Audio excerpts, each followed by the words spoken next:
सिद्धं शुद्धं परमिय जिणेन्द्रवर्णेमि चन्दमकलङ्कं गुडरयणभूषडुदयं जीवस्य परुवणं वोक्षम्। यह जीवकांड सिद्धांत ग्रंथराज है, जिसमें जो जीव आत्माएं संसार में भ्रमण करती हैं उनके किन किन कर्मों के उदय से उन्हें क्या क्या उपलब्धियां हैं, इन सब चीज़ों का इसमें विवेचन किया जाता है। मार्गणाओं के माध्यम से यह ज्ञान चल रहा है और उन मार्गणाओं में गति मार्गणा, इंद्रिय मार्गणा, काय मार्गणा, इन सब का वर्णन हो चुका है। यह योग मार्गणा चल रही है। योग का मतलब जो मन वचन काय की हमारी प्रवृत्तियां होती हैं और जिससे आत्मा के प्रदेशों में परिस्पंदन होते हैं, उसे योग कहा जाता है। उस योग का ही विस्तृत विवरण करने के लिए यह गाथाओं के माध्यम से आपको ज्ञान दिया जा रहा है, जिसमें 3 प्रकार के योग जो हैं वो प्रमुख हैं, जो मनोयोग, वचन योग और काय योग के रूप में जाने जाते हैं। जब हमने मनोयोग और वचन योग की विशेष रूप से बात प्रारंभ की थी, तो उसमें 4 प्रकार के ये मनोयोग और वचन योग आपको बताए थे। सत्य मनोयोग, असत्य मनोयोग, उभय मनोयोग और अनुभय मनोयोग। इसी तरह से वचन योग भी 4 प्रकार के होते हैं। सत्य वचन योग, असत्य वचन योग, उभय वचन योग और अनुभय वचन योग।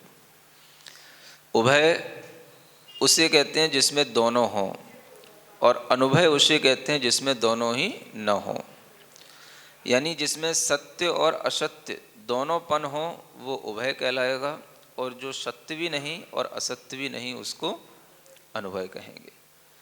तो इस तरह से 4 प्रकार के मनोयोग और वचन योग के बारे में वर्णन चल रहा था। उनमें से जो सत्य वचन थे वो 10 प्रकार के बताए गए थे, उनका भी वर्णन हो चुका था। आगे अनुभय वचन योग का वर्णन करने के लिए यहाँ कुछ गाथाएं आ रही हैं कि जो मनुष्य आदि हैं उनमें सत्य और अनुभय मनोयोग भी होता है। तो वो किस रूप में होता है? तो सत्य मनोयोग, सत्य वचन योग, ये सभी साथ साथ चलते हैं। वचन योग की प्रवृत्ति हमें किस रूप में समझ में आती है? तो वो सत्य वचन योग के लिए तो 10 प्रकार के सत्यों का वर्णन किया गया, जो जनपद सत्य, सम्मति सत्य आदि के रूप में बताए गए। अब यहाँ पर अनुभय वचन योग कैसा होता है उसको बताने के लिए 2 गाथाएं आ रही हैं। बहुत कम लोग समझ पाते हैं ये अनुभय वचन योग क्या होता है, अनुभय वचन का मतलब क्या होता है। ऐसा वचन जो सत्य भी नहीं और असत्य भी नहीं। तो हम इन गाथाओं के माध्यम से समझने की कोशिश करते हैं। गाथा नंबर 225। आमंत्रणी आणावणी याचनीया पुच्छणीय पन्नवणी पच्चखाणी संशय वयणी इच्छाणुलोमाय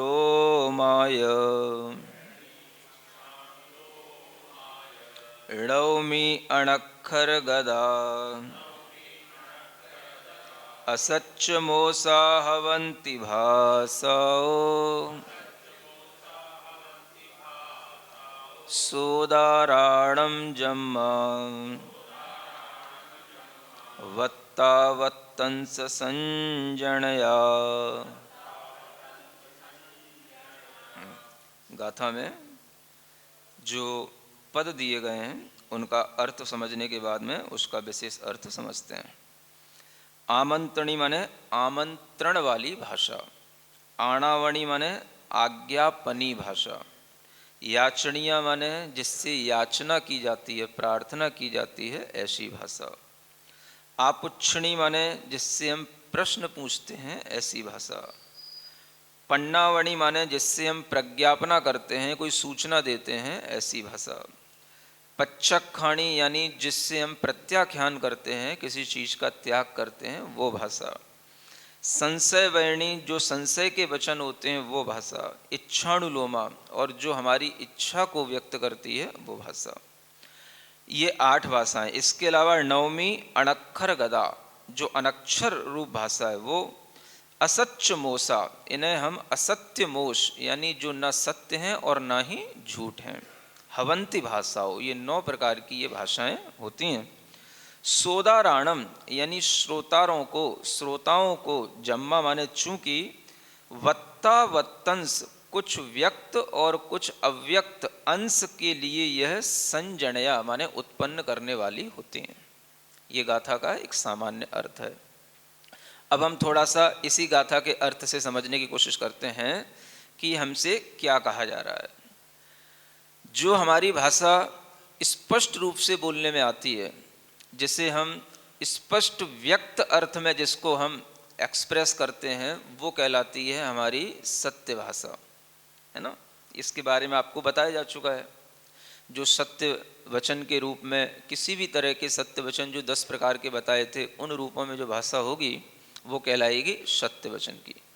लेकिन अनुभय बड़ा विचित्रता की भाषा समझ में आती है। अनुभय माने उसमें क्या है कि वो सत्य भी नहीं है और असत्य भी नहीं है ना। Neither true nor false. वह जब सत्य भी नहीं है और असत्य भी नहीं है तो ऐसा क्यों? तो जो दूसरी गाथा जो पढ़ी थी 226 नंबर की, इसमें लास्ट में एक जो कारण दिया है कि श्रोताओं को माने सुनने वालों को जो ये भाषा बोली जाएगी, तो बोलने वाले के साथ सुनने वालों के लिए भी इसमें बताया गया है कि सुनने वाले जो लोग होते हैं उनके लिए कुछ अंश तो व्यक्त हो जाता है, कुछ अंश अव्यक्त रहता है। क्या समझ में आ रहा है? व्यक्त माने कुछ पार्ट तो उसका एक्सप्रेस्ड हो गया और कुछ जो है वो अनएक्सप्रेस्ड रहा।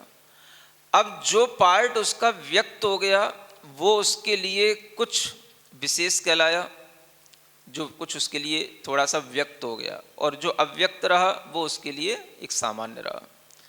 तो भाषा में ये दोनों तरीके की जब एक चीज आ जाती है कि उसमें कुछ सत्य और कुछ ना वो सत्य है और ना वो असत्य है, तो उसमें दोनों तरीके की जब ये बात आ गई कि ना तो वो सामान्य रूप से होने के कारण से वह हम उसे ये भी नहीं कह सकते हैं कि इसमें झूठ है, क्योंकि कुछ सामान्य रूप से कुछ अंश उसका व्यक्त हो रहा है, और विशेष जो है वो अव्यक्त रहता है, विशेष अंश उसका कुछ व्यक्त नहीं होता है। तो इसलिए हम हमारी समझ में जो आना चाहिए वो नहीं आता, इसलिए वो सत्य रूप भी नहीं कहलाती।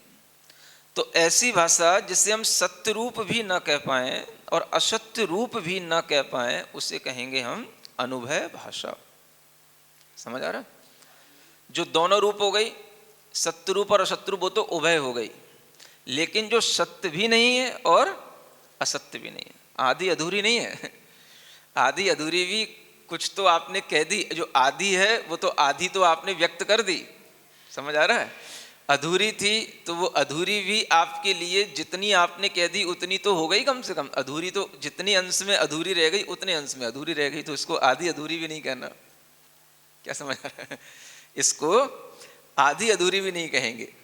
इसको हम समझने की कोशिश करें कि देखो अनवय भाषा कैसी होती है, और ये हमारे रोजाना में प्रयोग में आती है, लेकिन हमें पता नहीं होता है कि हम इसका प्रयोग करते रहते हैं, है ना।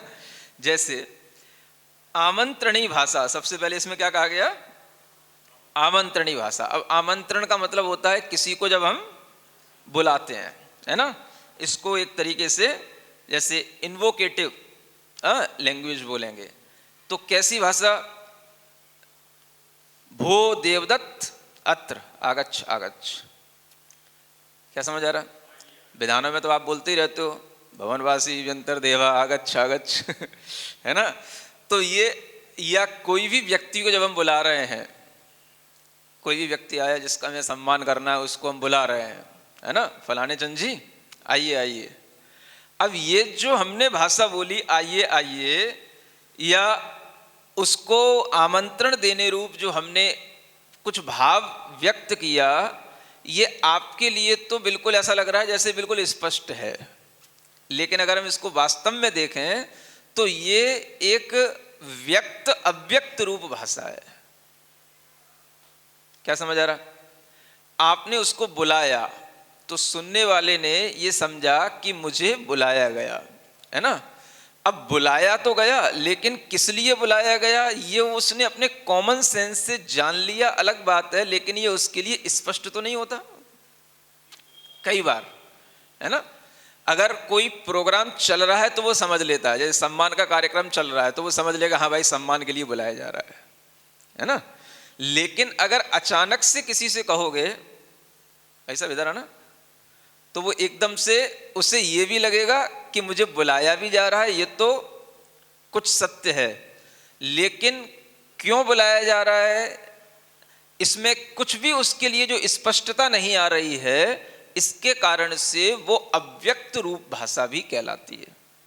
तो इसमें व्यक्त और अव्यक्त दोनों बना हो जाता है। जब ये इस तरह की भाषा आमंत्रण के रूप में होती है तो इसी को बोला जाता है अनुभय भाषा। समझ आ रहा है? माने इसमें हमें पूरा प्रयोजन, पूरी स्पष्टता नहीं होती है, सिर्फ हमें कुछ या तो इशारे में बोलना होता है या हमें थोड़ा सा उसके लिए कहना होता है। ये भी हमने बहुत ज्यादा कह दिया, आइए आइए इतना ही कह दिया मान लो, तो इतने से भी उसके लिए जो व्यक्तपना होना चाहिए था स्पष्ट रूप से वो नहीं हो पाता। कई बार तो आदमी ये भी संशय में रह जाता है कि भाई ये हमसे कह रहे हैं आइए आइए, ये कहीं अच्छे ढंग से कह रहे हैं या कोई व्यंग में कह रहे हैं। नहीं समझ आ रहा। ये बात अलग है कि आप लोग सबको पॉजिटिव लेकर के चलते हो लेकिन कईयों के लिए, श्रोताओं के लिए ये भाषा भी एक तरह की अव्यक्त रूप में होने के कारण से स्पष्ट नहीं होती है। इसलिए इस तरीके की भाषा को क्या बोला जाता है? अनुभय भाषा, है ना। कम हियर, अब वो समझ तो ले रहा है लेकिन उसके मन में अनेक तरह के और भी अस्पष्ट बातें उसके मन में आ जाती हैं। तो उसमें जितना सुना गया वो तो चलो सामान्य है, वो इस विशेष नहीं है जो सुना गया। आइए, कम हियर, ये सब क्या है? ये सामान्य शब्द हैं। ये विशेष नहीं होने के कारण से ये सत्य की कोटि में नहीं आते हैं। स्पष्टता इसमें नहीं होने के कारण से सत्य की कोटि में नहीं आते हैं, इसलिए इनको कौन सा कहा गया? अनुभय भाषा कहा गया है। तो ये पहला भाषा का प्रकार क्या है? जिसमें हम किसी को आमंत्रण देते हैं। दूसरा क्या लिखा है?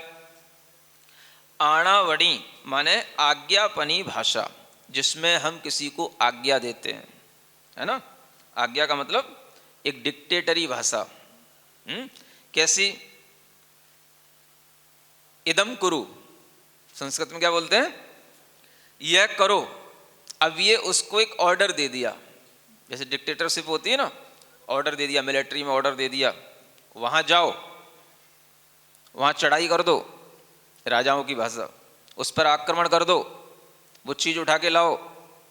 ये जो भाषा है ये अपने आप में जो आदेशात्मक या आज्ञात्मक जो ये भाषा है, इसी भाषा को यहाँ पर अनुभय भाषा के रूप में कहा गया है। माने ये भी एक तरह का अनुभय वचन योग होता है। इसमें भी बहुत कुछ गुंजाइशें रहती हैं कि व्यक्ति अपना बचाव कर सकता है अगर उसके साथ में कुछ गलत होने के लिए कोई प्रसंग उपस्थित हो जाए। समझ आ रहा है? क्योंकि इसमें कुछ अंश तो व्यक्त किया गया और कुछ अंश अव्यक्त नहीं हुआ पूरा। आपसे कहा गया ऐसा करो, तो आपने समझ लिया कि ऐसा करना है, लेकिन उस किस तरह से करना, क्यों करना, और उसके करने में अगर कहीं न कुछ आपके लिए दिक्कत आ गई तो आप उसी के पास फिर से लौट करके आ जाएंगे कि भाई आपने कहा था ऐसा करना। तो वो कहेगा हमने यूं थोड़ी ना कहा था कि ऐसा करने का मतलब ऐसा करना, तुमने ढंग से पूछा ही नहीं कैसे करना। तो बहुत कुछ इसमें अस्पष्ट रहता है। समझ में आ रहा है? ये अनुभय भाषा कहलाती है। ज्यादातर लोगों को इस अनुभय भाषा का प्रयोग करके अपना काम चलाना होता है। और कई बार इससे अपना बचाव भी हो जाता है। साधु भी इसका प्रयोग करते हैं, गुरु महाराज तो खूब करते हैं। नहीं समझे? हाँ, यही जो अस्पष्ट रूप में रहे। जैसे आपने सुना होगा गुरु महाराज कहते रहते हैं एक बात, जब भी कोई बात हो बाद में। समझ आ रहा है? तो अब बाद में क्या मतलब होता है? बाद में, बाद का मतलब कब? अभी, 1 घंटे बाद, कि आधे घंटे बाद, कि 1 दिन बाद, कि 2 दिन बाद, कि 1 महीने बाद। क्या मतलब बाद में? नहीं समझ आ रहा? आपने ऐसे उनसे कुछ निवेदन किया और उन्होंने कहा बाद में देखेंगे, या दूसरा शब्द क्या बोल दिया? देखेंगे। समझ आ रहा है? तो ये भी सब क्या है? ये एक तरह के अनुभव भाषा के ही प्रयोग हैं, है ना। अब इसमें जो सुनने वाला है उसके मन में कुछ तो स्पष्ट हो जाता है और कुछ अस्पष्ट ही बना रहता है, और उसके कारण से वो बहुत कुछ कर भी नहीं पाता और बहुत कुछ डिसीजन भी नहीं ले पाता। समझ आ रहा है? अगर आपके लिए कभी कोई भी तरीके का मान लो ऑर्डर भी दिया जाता है कि ऐसा करो, सिर्फ इतना कहा जाएगा, या कोई इशारा करने के रूप में कोई ऑर्डर दिया जाएगा, तो वो आप समझ करके कर तो लोगे, लेकिन उसमें बहुत कुछ अंश अव्यक्त रहता है। अव्यक्त होने के कारण से वो भाषा तो अनुभव भाषा ही कहलाएगी।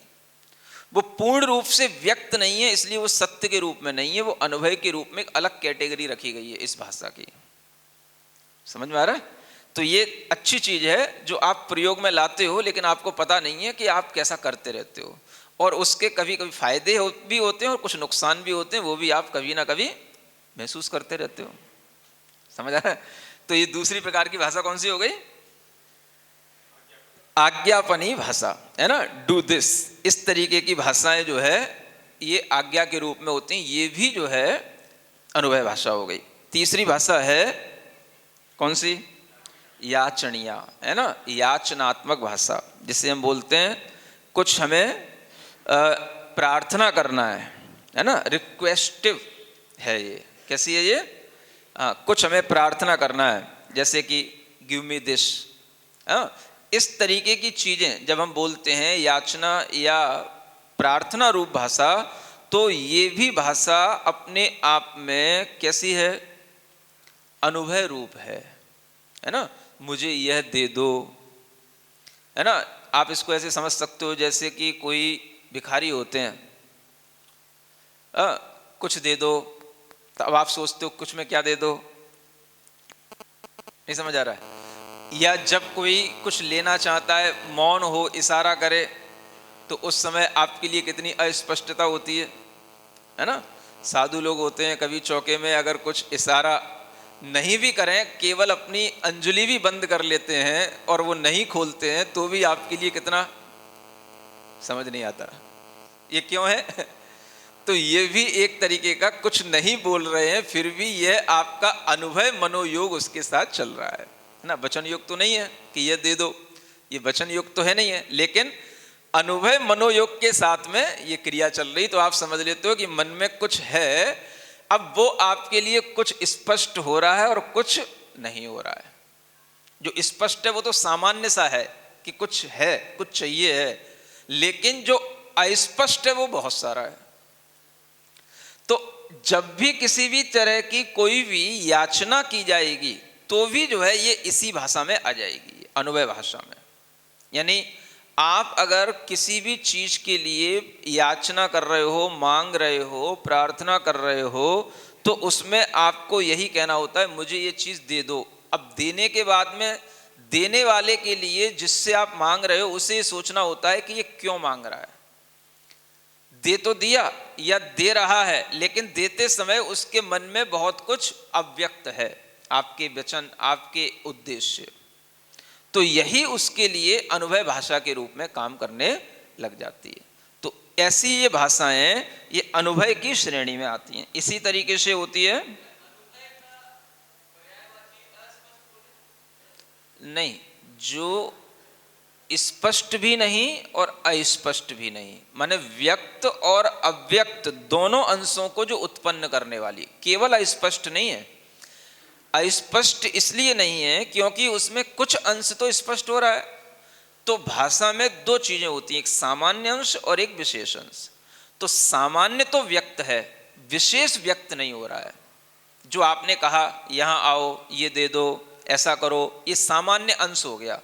तो भाषा का ये सामान्य अंश तो स्पष्ट हो गया, इतना स्पष्ट सुनने में आ रहा है, कुछ हमसे कहा जा रहा है, मांगा जा रहा है, बुलाया जा रहा है। लेकिन जो उसका विशेष अभिप्राय है, विशेष अंश है, क्लियरिटी जो होनी चाहिए वो नहीं है उसमें, है ना। तो वो जो क्लियरिटी नहीं होने के कारण से उसको अनुभव कहा जाएगा। तो अनुभव में केवल अस्पष्ट भाषा ऐसा नहीं कह सकते हैं। इसलिए बड़ा समझदारी से ये सब चीज़ों का आपको समझना पड़ेगा, और ये विवेचन जो है वो हमारे ज्ञान में अच्छे ढंग से समझने की कोशिश करेंगे तब आएंगे। क्योंकि जो स्पष्ट है वो तो सत्य है ना। जो एक तरीके से असत्य है वो अस्पष्ट है, और एक तरीके से जो अस्पष्ट भाषा है वो हमारी भाषा संशय को भी उत्पन्न करने वाली हो सकती है, वो भी इसमें एक अनुभव भाषा के रूप में आएगी। लेकिन जो न हम उसको सत्य कह पाए और न हम उसको असत्य कह पाए, उसको अनुभव कहा जाएगा, है ना। तो इस तरह से ये तीन प्रकार की। चौथी भाषा कौन सी? आपुच्छनी, है ना, प्रश्नात्मक भाषा, माने जिसमें कि हम प्रश्न करते हैं। कौन सी भाषा? हाँ, इंट्रोगेटिव भाषा, कि जिसमें हम प्रश्न करें। और ऐसी भाषा जिसमें हम पूछें यह क्या है, जैसा हमने प्रश्न किया, है ना, किम एतत्, यह क्या है, व्हाट इज दिस। इस तरीके का जो हमने प्रश्न किया, यह प्रश्न भी हमारे लिए एक तरह के अनुभव भाषा में आया, क्योंकि उस प्रश्न में भी स्पष्ट नहीं हुआ कि आप वास्तव में क्या पूछ रहे हैं, लेकिन यह क्या है, इतना वचन स्पष्ट होने के कारण से वह सामान्य अंश स्पष्ट हुआ। इसलिए ये सामान्य की व्यक्ति हुई, विशेष की अभिव्यक्ति नहीं हुई। तो ये भी अपने आप में क्या है? अनुभव भाषा हुई, है ना। जब आप किसी भी विषय में इस तरह से यह क्या है, यह क्यों है, इस तरह का पूछते हैं, तो उस क्यों में बहुत कुछ छिपा रहता है, क्या में बहुत कुछ छिपा रहता है। सामने वाला आपके उस क्या के अभिप्राय में 1 घंटे भी आपको समझाता रह सकता है, और हो सकता है उसके बावजूद भी आप कहो कि मेरा ये तो कोई एटीट्यूड था ही नहीं जो आप इस तरीके से मुझसे समझा रहे थे, मेरा तो भाव ये था कि इसमें क्या का मतलब मैं ये समझना चाह रहा था। समझ आ रहा है? तो सामने वाले ने तो आपकी क्या का आंसर देने के लिए 1 घंटा लगा दिया, और आप कहो कि नहीं ये मेरा आशय था ही नहीं इस चीज को समझने का, आपने दूसरी चीज समझा दी। तो ऐसा क्यों हुआ? तो इसलिए हुआ क्योंकि आपकी क्या में केवल क्या ही समझ में आई उसको, जो उस क्या के पीछे छिपा हुआ था वो उसको समझ में नहीं आया, वो अव्यक्त रहा। जो विशेष था वो अव्यक्त था, सामान्य तो व्यक्त हुआ। ये तो एक सामान्य क्वेश्चन है, व्हाट इज दिस। अब इस क्वेश्चन को तो हम कहीं जगह ठोक सकते हैं, नहीं समझ आ रहा है? इस क्वेश्चन को तो हम कहीं पे भी लगा सकते, किसी भी चीज पे लगा सकते हैं। तो ये जो सामान्य है, ये सामान्य केवल जो प्रकट रूप में आ रहा है, इसलिए ये व्यक्त है बस। और बाकी इसके पीछे जो बहुत कुछ विशेष है वो, इसलिए ये अनुभव है। तो विशेष की अव्यक्तता के कारण से और सामान्य की व्यक्तता के कारण से, दोनों रूप होने से ये ना सत्य हुआ ना ये असत्य हुआ, इसलिए ये अनुभव रूप हुआ। तो इस तरह की भाषा भी ये अनुभव भाषा में हुई। इसी तरह से एक और इसकी भेद है, प्रज्ञापनी भाषा। कौन सी? प्रज्ञापनी। ये कहलाती है एक तरीके की, हम जब कोई भी तरीके की इंफॉर्मेशन रूप जो भाषा, इंफॉर्मेटरी भाषा इसको कहेंगे हम, किसी भी तरीके की सूचना देने रूप भाषा, प्रज्ञापना करना, कि जैसे किम करवाणी, यानी मैं क्या करूं, ये पूछा जा रहा है मैं क्या करूं, या इस तरीके की सूचना देना कि मैं क्या कर सकता हूं।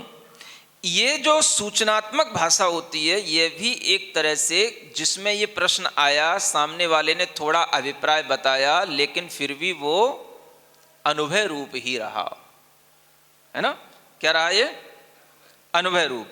तो इस तरीके की भाषा में भी यह सूचना तो दी जाती है कि यह मेरे लिए कहा गया। जैसे मान लो आपने सूचना दी, this is my master's message, आपने ये दे दिया कि यह मैसेज हमें दिया गया था, ये हमने आपको दे दिया, लेकिन यह सूचना भी आपके द्वारा जो दी गई है ये भी कंप्लीट नहीं है, इसमें भी बहुत सारे तथ्य छुपे हुए हैं। धीरे धीरे उस चीज को सामने वाला पूछेगा, अभिप्राय समझेगा, तब उसमें क्लियरिटी आती चली जाएगी। तो इसलिए ये भी क्या हुई, अनुभव भाषा हुई। इसके आगे एक और भाषा है प्रत्याख्यानी भाषा। प्रत्याख्यान का मतलब त्याग कहलाता है। प्रत्याख्यान माने त्याग। तो इस तरीके की भाषा जिसमें कि हम कुछ त्याग करते हैं।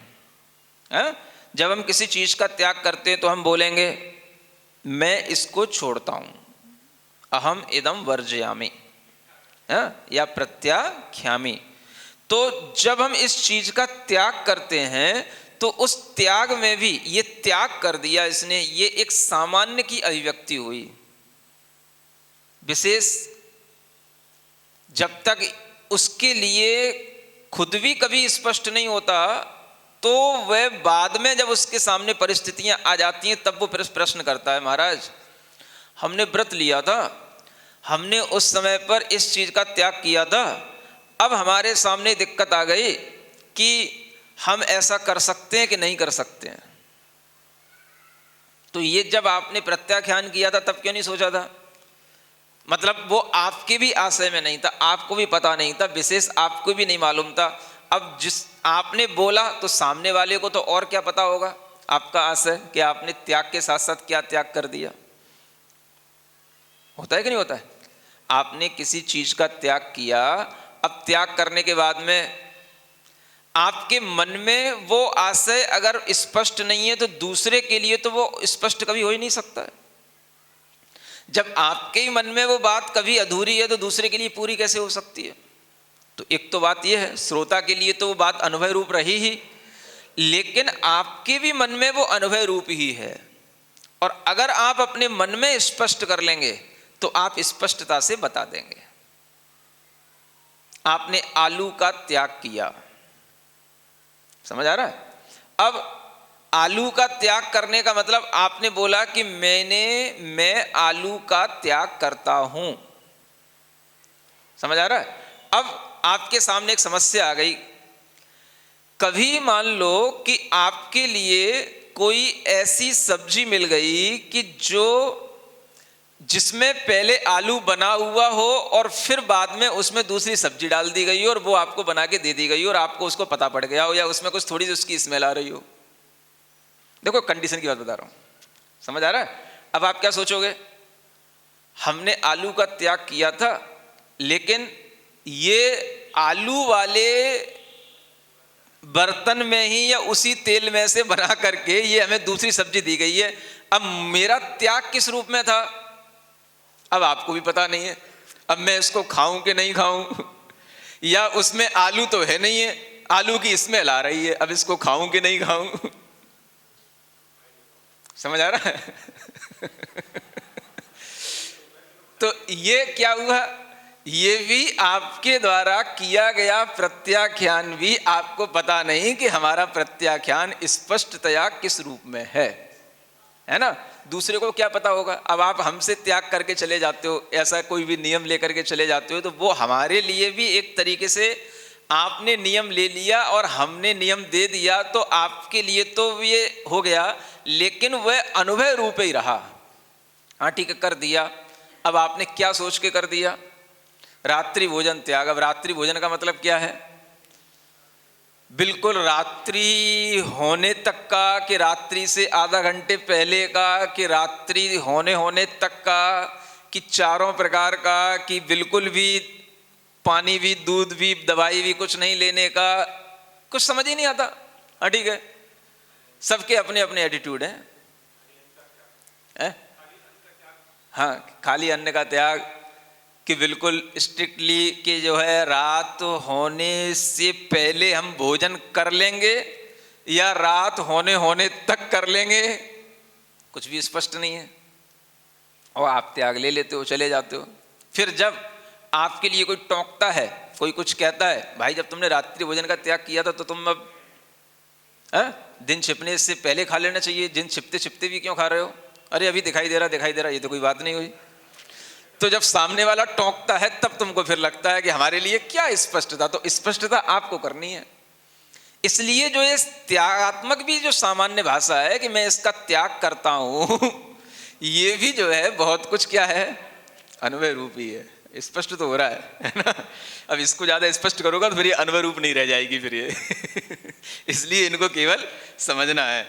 तो ये अनुभव रूप भाषा हुई, ठीक है ना। फिर संशय वयणी है ना, एक ये भाषा है जिसमें क्या होता है, संशय। संशय का मतलब जैसे किमिदम बलाका वा पताका वा, कि जैसे कि ये बगुला है कि ये पताका है, सफ़ेद सफ़ेद कुछ देखा, संशय हुआ, डाउटफुल जो भाव होता है, ये संशय रूप भाषा हुई। तो इस तरीके की भाषा में यह, जैसे रात्रि में है ना, कहीं पर भी कोई भी चीज़ पड़ी थी, रस्सी पड़ी थी, तो ये रस्सी है कि सर्प है, इस तरीके का अपने अंदर एक संशय पैदा हो गया। एक छिपकली पड़ी थी तो प्लास्टिक की है कि वास्तव में छिपकली थी समझ आ रहा है? प्लास्टिक की छिपकली होती कि नहीं होती? तो अब वो पड़ी थी, एकदम से देखा तो ये रियल में है कि नहीं कि वैसी ही है। इस तरीके के जो भाषा संशय को उत्पन्न करने वाली होती है कि यह कहीं ये है कि ये है, इस तरीके की भी जो हम भाषा बोलते हैं ये भी सुनने वाले के लिए अनुभव भाषा होती है ना?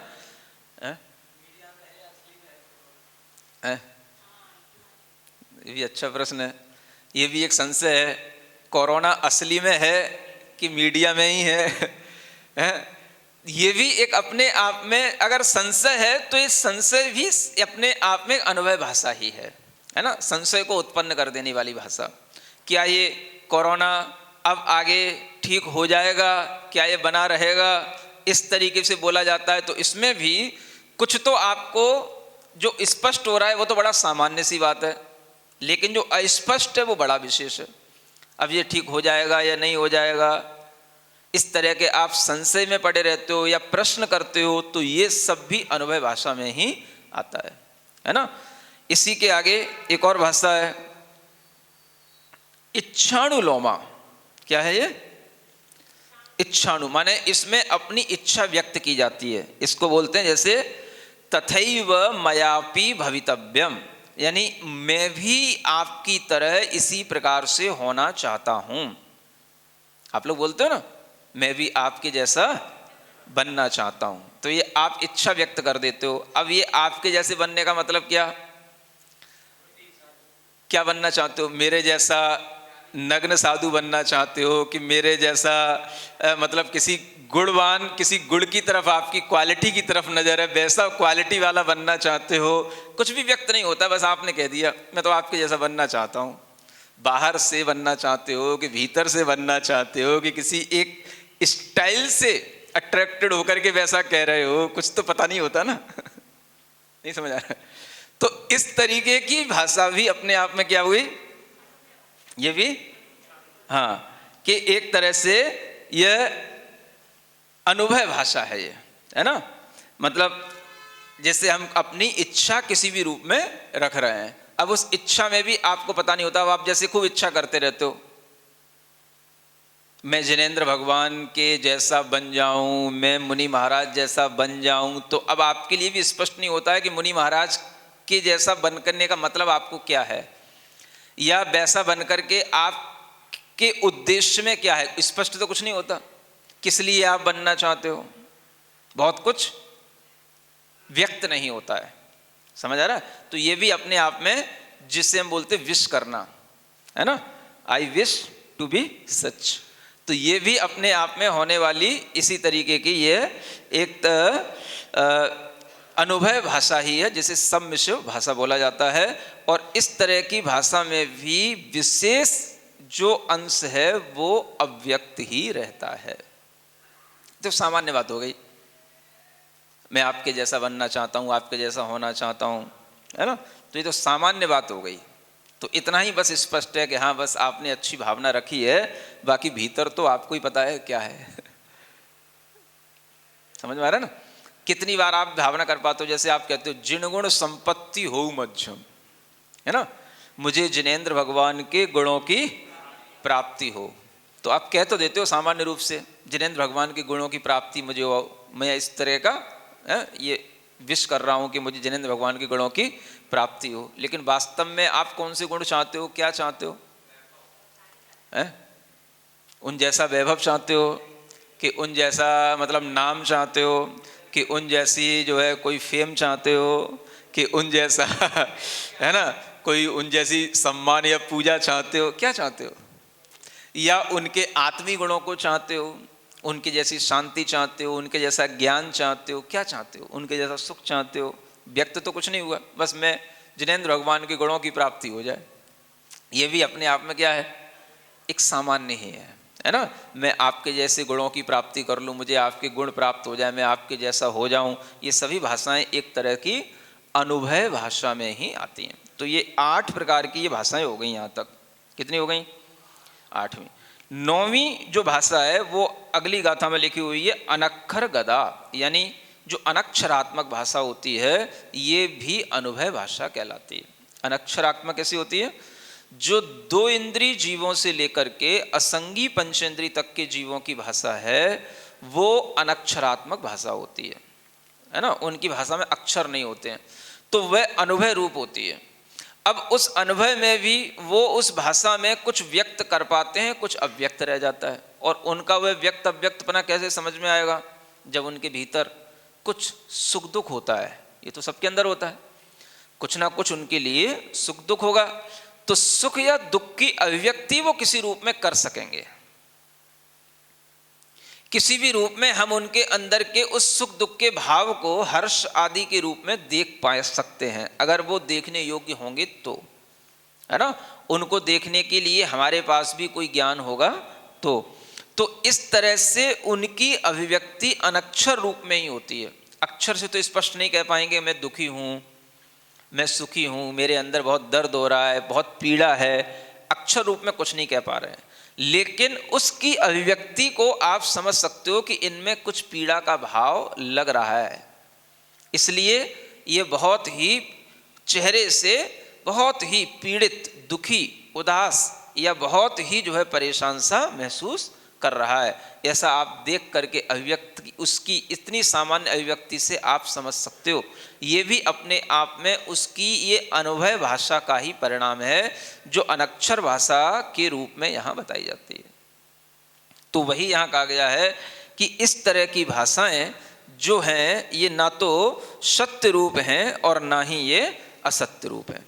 अब इस तरह की जो ये भाषाएं हैं उन भाषाओं में अब आचार्य आगे कहते हैं कि जो इन भाषाओं का मूल कारण है वो क्या है। अब उसके बारे में आगे चर्चा करते हुए गाथा नंबर 227 गाथा और पढ़ते हैं।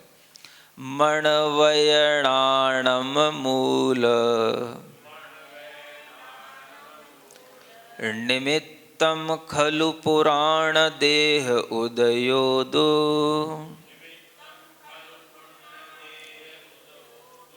मोसुभयाणम मूल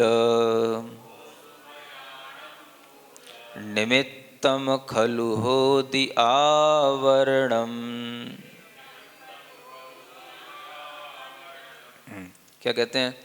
मन वैणाणम, मन और वचनों का मूल निमित्त कारण क्या है? पुराण माने पुण्णाण है वैसे ये, यानी कि पर्याप्ति और देह माने शरीर। पर्याप्त नाम कर्म का उदय और शरीर नाम कर्म का उदय है। मोस उभयाणम, जो हम मृषा और उभय रूप जो भाषा बोलते हैं उसका मूल निमित्त कारण खलु होदि आवरणम, जो हमारे ऊपर ज्ञान आदि के आवरण होते हैं ये आवरण उसके लिए निमित्त कहे गए हैं। यहाँ पर ये बताया गया है कि मन और वचन ये जो सत्य रूप हैं और अनुभव रूप हैं इनके लिए मूल कारण क्या है? तो इसमें मूल कारण ऐसा नहीं समझना कि जिसके लिए सत्य महाव्रत है तो उसका हमेशा सत्य वचन योग ही होगा या सत्य मनोयोग होगा, ऐसा नहीं है। इस सत्य का और अनुभव का मूल कारण है पर्याप्ति नाम कर्म का उदय और शरीर नाम कर्म का उदय। और ये दोनों ही इतने कॉमन फैक्टर हैं कि सभी पंचेंद्रिय जीवों में या सभी जीवों में पाए जाएंगे, जिन जिन जीवों में भाषा होती है ना। तो सत्य का और अनुभय का, जहाँ पंचेंद्रियों में मुख्य रूप से जिनका जो समावेश होता है, तो उनके लिए सभी पंचेंद्रीय जीवों में यह योगों का उदय चलता है। माने सत्य और अनुभय योग का कारण क्या है? तो पर्याप्ति नाम कर्म का, शरीर नाम कर्म का उदय, और ये तो कॉमन है, तो सभी में होते हैं। मिथ्या दृष्टि में भी होते हैं, सम्यक दृष्टि में भी होते हैं, संयमी में भी होते हैं, असंयमी में भी होते हैं। तो ये सबके साथ चलते हैं। और मृषा और उभय, इनको एक कोटि में लिया गया है। सत्य का और अनुभय का कॉम्बिनेशन है, और झूठ यानी मृषा का और उभय, जो सत्य भी है और अनुभय भी और असत्य भी है, उसका एक कॉम्बिनेशन है, मृषा का और उभय का। तो इन दोनों को एक साथ लेके चलते हैं। तो ये जो है, इनका मूल निमित्त कारण है आवरण। आवरण का मतलब होता है कि ज्ञान का आवरण समझ के चलो, है ना। तो ये जो आवरण है, इस आवरण में अगर तीव्रतर आवरण कर्म का उदय तीव्रतर होगा, तो वह असत्य योग के रूप में कारण बनेगा। और वही आवरण तीव्रतर से कुछ कम होगा, तीव्र रह जाएगा, तो वो उभय के रूप में कारण बन जाएगा। और वही अगर मंद हो जाएगा आवरण, तो वह सत्य के लिए कारण हो जाएगा। तो इसमें ना तो सम्यक दर्शन से मतलब है, ना संयम से मतलब है ना। ये मनोयोग, वचन योग जो चारों प्रकार के होते हैं, ये संगी पंचेंद्र जीवों में चारों प्रकार के तब तक पाए जाएंगे जब तक कि ये छद्मस्त दशा में हैं। यानी जब तक कि 12वां गुणस्थान चलता है, जब तक कि ज्ञानावरण आदि कर्मों का उदय रहता है, तब तक चारों प्रकार के योग जानना, है ना। इसकी और डिटेल आगे बताई जाएगी, वो बाद में समझने की कोशिश करेंगे। आज के लिए इतना पर्याप्त है। बोलो महावीर भगवान की।